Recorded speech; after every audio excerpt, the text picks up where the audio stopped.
Right, Manchester United.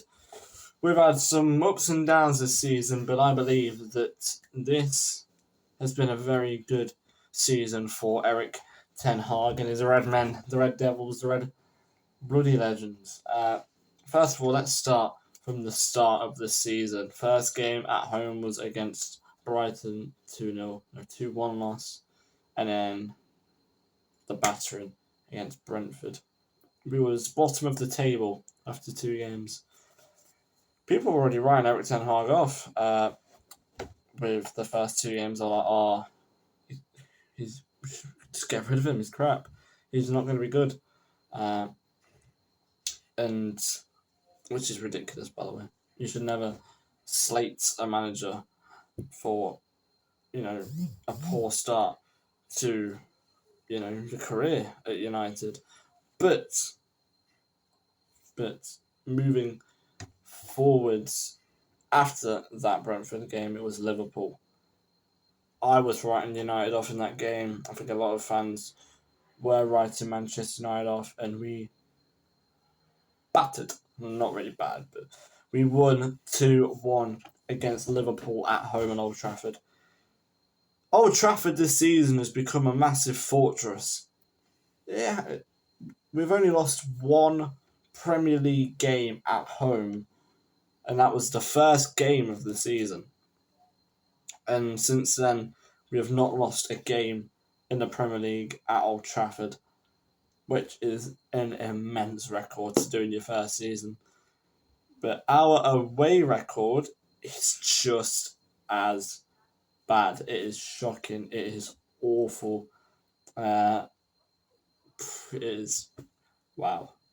Also, mainly the reason behind our success of this season, I'd say it's mostly due to our signings, including Leacher and Casemiro, which is right here. Leacher, Casemiro, and also Eriksen as well. And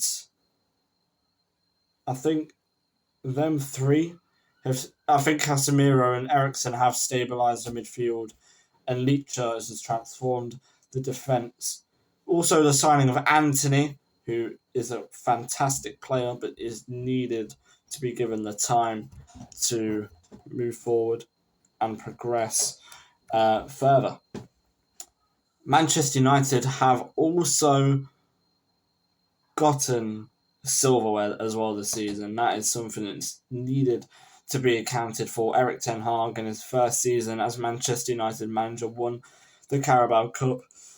And I know what people are going to say, it's just a Mickey Mouse trophy, no one cares about the League Cup. But a trophy is a trophy, that's completely irrelevant. And in your first season, winning a Carabao Cup is absolutely stupendous for Manchester United. And also, massive derby win as well at home, always winning the Manchester derby. I know we've had really bad results this season, including the 6-3 at City at the Etihad, and of course the embarrassing 7-0 defeat away to Liverpool at Anfield. That was the lowest of lows I've witnessed as a Manchester United fan. I've never witnessed a result against us like that. I know 5-2 against Leicester a couple of years ago, but not on the level of 7-0.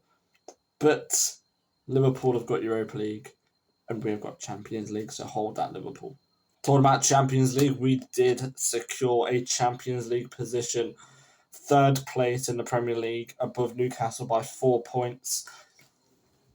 If I had to rate each of the sections of the team from 1 to 10, let's rate how the team have done, because I think that's really important. So let's start with David De Gea, the goalkeeper, the Golden Glove winner with 18 clean sheets in the Premier League.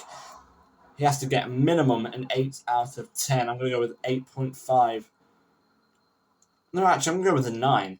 You deserve a high rating if you get the Golden Glove. I know the defence is the key part of that, but think about the saves he's done against Crystal Palace, against Leicester, against Fulham. Monumental, and he completely deserves it. The defence on a whole, I'd give it an 8. I think the results against Man City and Liverpool does bring it down a tad little bit, and against Sevilla as well in the Europa League. I do believe that the defence deserves a nice rank of an 8 out of 10. The midfield, I'm going to include the midfield as Bruno Fernandes, Casemiro, and Eriksen/Fred. Yeah, I'm going to give Manchester United midfield a 9. I think Casemiro, the best DM in the world, helps it with that rating, but I'm going to go with a 9 for the midfield.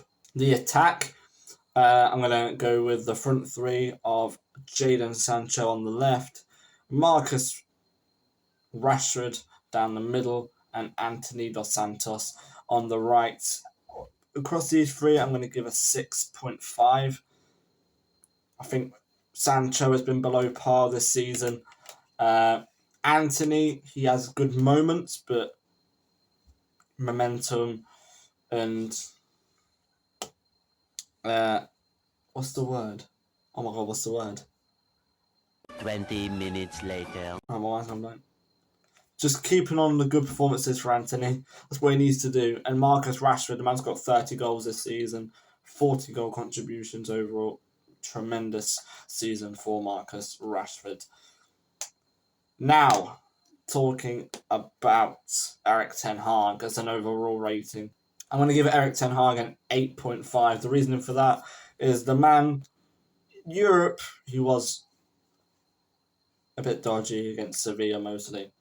But the man's won a Carabao Cup in his debut season, and he's secured not just into the top four. We finished third in the Premier League. I think it was 9 points behind Arsenal, and Arsenal were top of the league, and we're only 9 points behind Arsenal, which I don't think is too bad actually. But I'm going to go with an 8.5 for Erik Ten Hag. So things that I would want, let's do want. Things I would want next season is Qatar in. Sheikh Yassim Al Thani, get him in. We do not want Ineos and Radcliffe involved with the Glazers. We do not want that. Them Ellens. We want Qatar in. And another thing we need is smart transfers. I think Erik Ten Hag has done that in his first season. Oh, I'm so bright. There we go. I think Erik Ten Hag has made some incredibly smart signings in his first season, like the likes of Casemiro and Licha, and Eriksen are free, but we've got to keep up with this transfer strategy. And at the minute, we're linked with the names of Neymar, which I don't like, Rabiot, which I don't like, and Kim Min-jae, which I really don't mind in Kim Min-jae. And also, another thing we need to do is sell the dead wood in the club. The likes of Harry Maguire, Scott McTominay, Axel Twanzebe, Tiden Mengi, to free up wages. Make sure to get that wage bill as low as possible and use them funds for something relevant instead of paying Phil Jones 200 grand a week. Then that is all fine, diddly do, perfect. Look at all the match report available coming through. Bloody hell. Good final day of the season, by the way. But yeah, that's what Manchester United need to do to secure further success for the club. If you guys did enjoy this video, make sure you hit that like button and subscribe to the channel on the end card. Click the latest video right here and also subscribe if you haven't already. This has been Biddlemeister and I am out. Peace.